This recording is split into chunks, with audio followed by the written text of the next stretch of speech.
Good evening, hello and welcome back to this I24 News Evening Edition. I'm Lucy Arish and this is the Daily Debate. Every nation has immigration laws they enforce, yet in Israel, these laws are creating an uproar. Israel's parliament has passed a bill which will imprison illegal African immigrants for up to a year without trial.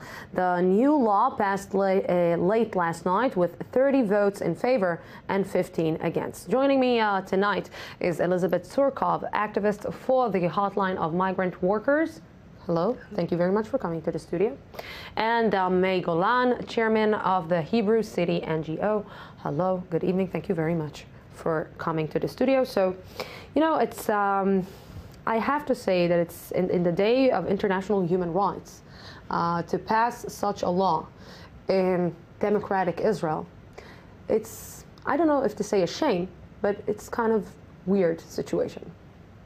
It's definitely symbolic, and I think it shows the way Israel is seeing human rights as an issue that is divided between the left and right, and because right now the right is in control, human rights are being trampled, and this is not the case worldwide, where human rights are really an issue of consensus.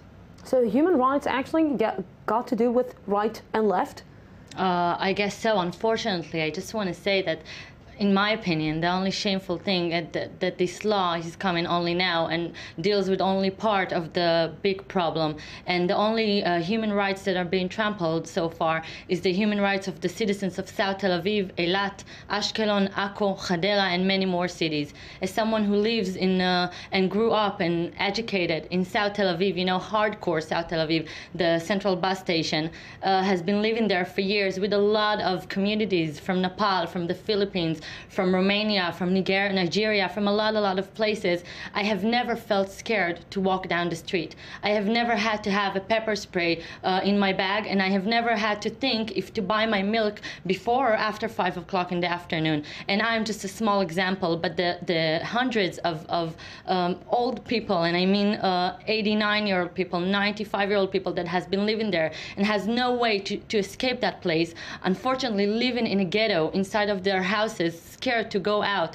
There are hundreds of incidents of rapes. I just walked with a Filipino girl a week and a half ago to the police after she'd been raped by an infiltrator from Eritrea. When she was on her way to her boss, on the door he took her bag, raped her brutally, and broke her entire jaw without one teeth left in her mouth. I think that that's the real human rights that no one is talking about. That incident didn't reach any news, even though I approached a lot of channels, and this is what breaks my heart, to try and pass it off, as I call it, the big bluff of refugees over the fact that those are immigrant workers that came here to work. I understand the fact that people want to come and improve their social and economic status, but not on the bills of sufferment of hundreds and thousands of citizens in the city. There is a point of what she's a few points in what May is saying. We're living in Tel Aviv and we hear about a lot of cases, and I don't know if it's the lack of responsibility that the government has, or it's the lack of responsibility to bring them and just put them in South Tel Aviv and put them in small places and not educate them and not make them actually obey the law, the Israeli law that is in Israel. Or is it, you know, some people may say that it's their nature, and this we hear also in Israel, unfortunately. So who is the one to blame? Who are we blaming here? I totally agree with Mai, and her descriptions are completely correct. The situation in southern Tel Aviv and in cities like Eilat and Arad are catastrophic. People are really suffering. Their suffering is completely legitimate. A huge population was dropped on their doorstep, and because those are the cheapest places to live, and because those are the places where it's easier to find employment, refugees have concentrated there. And because they don't have any support from the government, unlike other countries where people enter the country, even if they enter it illegally, their status is examined. you see whether they are migrant workers and then they are deported, illegal migrant workers, or if they're refugees, they're granted certain rights that allow them to live in dignity and not concentrate in the area that is suffering so greatly. And you see that in terms of the infrastructure. In that area, the infrastructure is in an abysmal state. It was that way before the refugees arrived, and since then the situation has worsened considerably. The problem is the government. The government doesn't have a policy. The only policy it has is either to let refugees into the streets and do nothing with them and not examine their individual claims, or lock them up. And none of them are a solution to the problem of the residents of southern Tel Aviv. I have to comment about what she's saying. There's no doubt that Central and South Tel Aviv in general was a place that didn't have, a luxury life.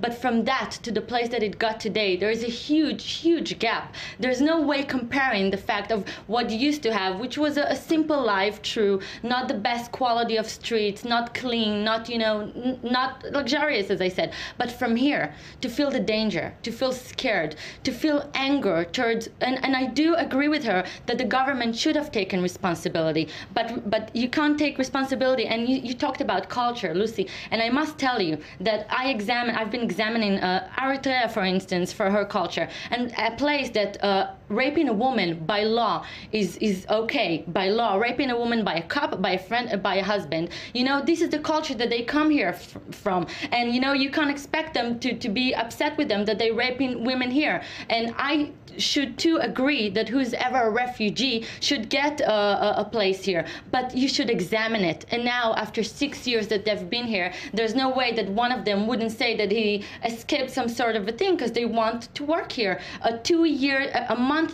The minimum wage here for a month is a 2-year in Eritrea. So I just really think you should put the truth on the table and show that it's an economic-based only thing and not more. So it's an economic-based only thing, and of course we understand that they're coming from Eritrea. They're coming from these very horrible places to find better lives in Israel. But let's face it and let's say the truth as it is. Israel has the right to stop the immigration. Israel has a right to say, I don't have enough space. I'm just throwing it in the air. I don't have enough space. I have my own issues, my own internal issues. I can't deal right now with more immigration coming in, with people who are coming from a different culture who I need to re-educate all over again. Israel definitely has the right to control who enters the country. Israel erected a fence. No one is coming in.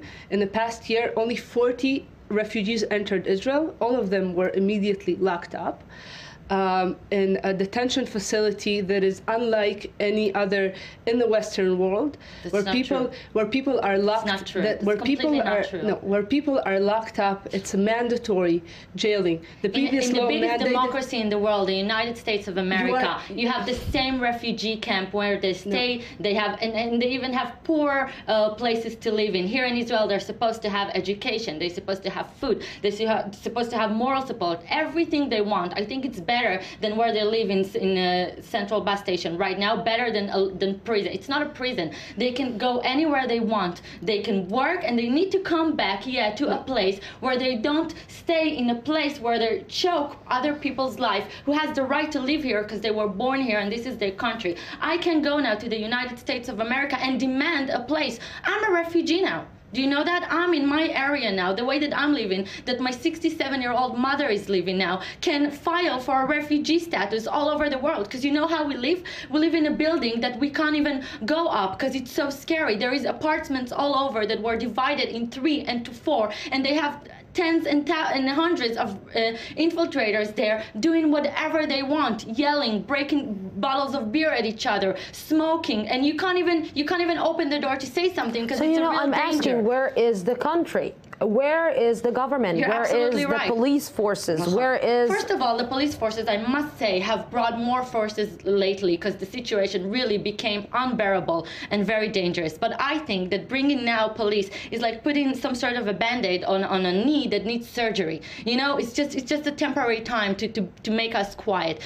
This is the biggest scandal of Israel is to remember now, after 6 years of sufferment, and the citizens have been yelling and shouting for someone to hear them, and they've just been ignoring us. The media has just been ignoring us. Sometimes I say thank God for Facebook for allowing us to put our truth out there. You know, they've been ignoring us. They woke up now very late, and now they're trying to figure out what to do in ways that are, you know, sounds maybe delusional to others, but this is the only way that the country, I guess, knows how to handle it. And one last sentence to say about the court here, that basically is totally detached from the life of the real civilians in Israel and makes decision. I and the rest of the people in Israel didn't choose the court. I chose the ministers and the government to represent me. And there's no way that the government will pass a law and the court will just come and cancel it. Do you see how passionate she's talking? Do you understand her? Pain. I know. Do you understand her pain? Do you understand to live in such conditions? I definitely at your home, at your area. Definitely. It's very, very hard. It is. But the problem is that the new law doesn't solve it. The new law will jail 2,000 refugees from areas where she lives. It will take people out of there in areas where I live as well. This is the area that I used to live. Do you understand that? This used to be my home. People came and took over my home. I do not agree that you say I will take people from the houses. They have houses in Eritrea. They have families. They send the money over there to build more land and more houses. This used to be my home when I used to walk down the street, and now I can't. I totally understand it. The government is offering a band-aid with this law. The law is not a solution. It will not improve the conditions in southern Tel Aviv significantly. You have about it's definitely a start. You have 40,000 people there, and I have 100,000 people there. Let me disagree. It will take 2,000 out. It's not even taking 2,000. The solution is to examine the status of each person and determine whether now, after 6 years that they've been mandatory by people what to say and what to do. There are ways that are done everywhere else in the world. When they just arrive. Not now, after you've told them what to say. We haven't told them what to say. I have very good examples for that. People fleeing from Eritrea are recognized worldwide as refugees. Over 90% of asylum seekers. We have an ambassador sitting in our government. You know that hundreds already went back to Eritrea and nothing bad happened. Even today, lie. It's a lie. This is the big lie. Even today, 50 Eritreans went back and nothing happened to them. And we have the ambassador of Eritrea that even he says that all the left organizations can say that you lie. You have your own personal agenda to make them stay here. So it won't be a Jewish country. So it won't be called Israel country anymore. Your own personal agenda. You did the same with the Philippines when they came here, but now that they're getting raped over and over, no one is fighting for them. You know what's upsetting me? Upsetting me the fact that there are, this is the truth. What's upsetting me, and this is why I'm talking out of anger, and I can't really, talk as calm as her, is that people that have no reality, no even 1 minute of living of my situation, come and to feel better about themselves, just pass a judgment on the people who does live the real reality. So I invite all of them to come and live not even 1 month, 1 day in my building, and to see if they'll talk the same. Let her just give a last statement. I think it's really important to remember that the people who are coming here are recognized worldwide as refugees. They're coming from a country where there is mandatory military service. All over the world there is mandatory. In Iran there is a mandatory. Maybe we should accept Iran people in Syria as well. It is endless. The entire Africa is dictatorship. I just need to let her finish because we need to finish this. It is endless military service. People are coming here because their lives are in danger. And this is why Israel doesn't deport people there. Israel deports people who come from Nigeria, from Ghana, from China. They arrive through the border with Egypt and they're constantly deported. There's no problem about it. They don't face any danger.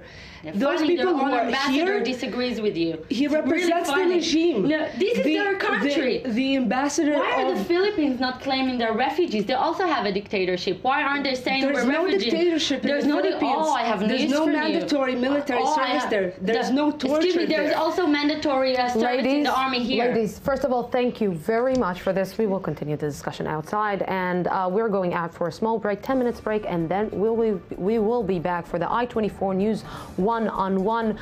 a conversation with Professor Ellen Dershowitz. Don't go anywhere. 10 minutes break and we'll be back.